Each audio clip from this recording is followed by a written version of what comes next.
లంకకు వెళ్ళడానికి వానర సైన్యం వారధిని నిర్మిస్తోంది.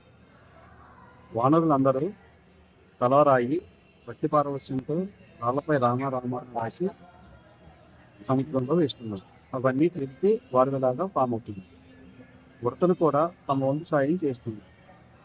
ఈ వానరులందరూ అహోరాత్రులు శ్రమించి వారధి నిర్మిస్తుంటే రాముడు కూడా తన వంతు సాయం చేద్దామని రాళ్ళు తీసి సముద్రంలో వేస్తుంది. రాముడు వేసిన రాళ్ళన్నీ నీళ్ళలో మునిగిపోతే ఉంది.